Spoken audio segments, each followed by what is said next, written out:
بنو عمر بن عوف قبیلے کی صلح کرانے کے لیے حضور تشریف لے گئے.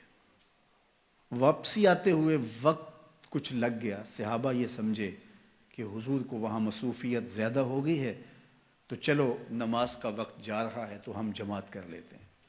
تو جماعت شروع ہو گئی. حضرت ابوبکر صدیق رضی اللہ تعالی عنہ کو مصلی پہ کھڑا کر دیا گیا. چونکہ ایک موقع آیا حضور نے حضرت ابوبکر کو مصلی پہ کھڑا ہونے کا حکم دیا. مروا ابا بکر فلیصلی بالناس، یہ حضور نے ایام مرض میں فرمایا. ابو بکر کو حکم دو کہ وہ لوگوں کو نماز پڑھائے. حضرت عائشہ رضی اللہ تعالیٰ عنہ فرماتی ہیں کہ میں نے کہا حضور وہ رقیق القلب ہیں، جب مصلی پہ آپ کو نہیں پائیں گے تو وہ گوارہ نہیں کر پائیں گے، یہ حکم کسی اور کے لیے ارشاد کر دیجیے. حضور نے پھر فرمایا مروا ابا بکر فلیصلی بالناس، ابو بکر کو حکم دو کہ وہ لوگوں کو نماز پڑھائے. کہتے ہیں میں نے پھر یہ بات کہی. جب تیسری مرتبہ ہوئی تو حضور غصے میں آ گئے. فرمایا کسی قوم کے لیے مناسب ہی نہیں کہ ابو بکر ان کے اندر رہتے ہیں اور امامت کوئی اور کروائے. ابو بکر کو حکم دو کہ وہ مصلی پہ کھڑے ہو. اب یہ موقع بھی ایسا تھا، سب صحابہ نے کہا کہ حضرت آئیے، تو حضرت ابو بکر صدیق رضی اللہ تعالیٰ عنہ مصلی پہ کھڑے ہو گئے. پیچھے صحابہ کی صفیں بند گئی، نماز شروع ہو گئی. اتنے میں حضور بھی فارغ ہو گئے. قبیلے کے صلح کے لیے گئے تھے، کام ہو گیا، حضور واپس تشریف لائے. دیکھا تو جماعت کھڑی ہے. اب حضور پیچھے جب تشریف لائے تو صحابہ نے دیکھا کہ حضور آ رہے ہیں تو انہوں نے راہیں چھوڑ دی. پچھلی صف سے لے کر مصلی تک صحابہ نے راہیں چھوڑ دی. حالت نماز کے اندر حضور کو پروٹوکول دیا جا رہا ہے، حضور کا استقبال ہو رہا ہے اور حضور کو راستہ مل رہا ہے. اللہ اکبر.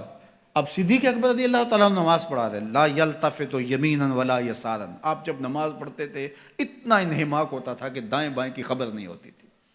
اب سارے صحابہ حضور کو راستہ دے رہے ہیں، حضور قریب آ گئے، لیکن حضرت ابوبکر صدیق نماز پڑھا رہے ہیں.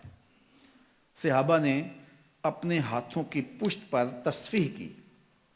ایک ہوتا ہے تالی لگانا اور ایک ہوتا ہے ہاتھ کی پشت پہ. یہ عرب تعجب کے طور پہ کرتے تھے، آج بھی عرب کرتے ہیں. جب بھی کوئی ایسا فعل ہو تو وہ کہتے ہیں ہاتھ کے پشت پہ جو ہے وہ ایسے ہاتھ پھیرتے ہیں، تصفیح. تو صحابہ نے تصفیح شروع کر دی حضرت ابوبکر صدیق کو مخاطب کرنے کے لیے، ان کو بتانے کے لیے.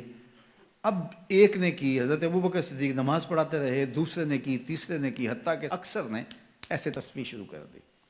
حضرت ابوبکر صدیق سمجھ گئے کہ کوئی غیر معمولی واقعہ ہو گیا ہے. تو انہوں نے تھوڑا سا غور کیا تو جان عالم کھڑے تھے. حضور جلوہ فراز تھے، دل و قلب و نگاہ کا مرشد اولین اور ظاہر اور باطن کا امام کھڑا تھا. تو حضرت ابوبکر صدیق پیچھے سرکنے لگے. تو حضور نے ہاتھ سے اشارہ کر کے ان کو وہی نماز پڑھانے کے لیے ارشاد کیا کہ تم ہی کھڑے رہو. لیکن حضرت ابوبکر صدیق اشارہ دیکھنے کے باوجود پھر تشریف لے آئے اور حضور پھر مصلی پہ تشریف لائے، نماز پڑھائی، سلام پھرا. پھر حضرت ابوبکر صدیق سے مخاطب ہوئے. کہا ابو بکر جب میں نے کہا تھا کہ تم نماز کے مصلی پہ رہو، تم اس کے باوجود پیچھے کیوں آگے؟ تو سنو حضرت ابوبکر نے کیا جواب دیا. یہ سارا واقعہ بخاری میں ہے. حضرت ابوبکر نے کہا ما کانا لابن ابی قحافہ ان یؤم رسول اللہ.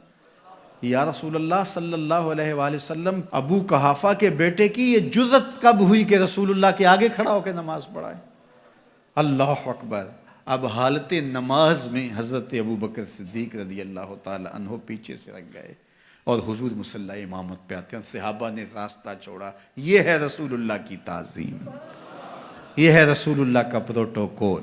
ہمیں تاریخ بتاتی ہے کہ صلح حدیبیہ کے بعد سیدھا فتح مکہ ہوا ہے، کوئی جنگ درمیان میں نہیں ہوئی. جب امت نبی کی تعظیم کرتی ہے تو کفار کے دل میں رعب پیدا ہوتا ہے، اور جب امت نبی کی تعظیم نہیں کرتی تو کفار دلیر ہوتے ہیں. یہ جو خاکے روز تراشے جا رہے ہیں اور یہ روز قیامتیں توڑی جا رہی ہیں، یہ کوئی اتفاقاً تھوڑا ہو رہا ہے. یہ سب کچھ اس لیے کیا جا رہا ہے، سب کچھ اس لیے کیا جا رہا ہے کہ امت کے سینوں سے حضور کی محبت کا جوہر نکال دیا جائے، حضور علیہ السلام کی تکریم ان کے سینوں میں کم ہو جائے. چونکہ تسلسل کے ساتھ ایک چیز بار بار جب کی جائے گی اور اگر یہ اس کو گوارا کرنے لگ جائیں گے تو پھر یہ قابل تسخیر ہو جائیں گے. پہلے ہی ہم نے اس کو کافی حد تک ان کو مسخر کر لیا ہے، ان کے جغرافیے بھی توڑ کے رکھ دیں گے. تو یہ دشمن کی سازش ہوتی ہے.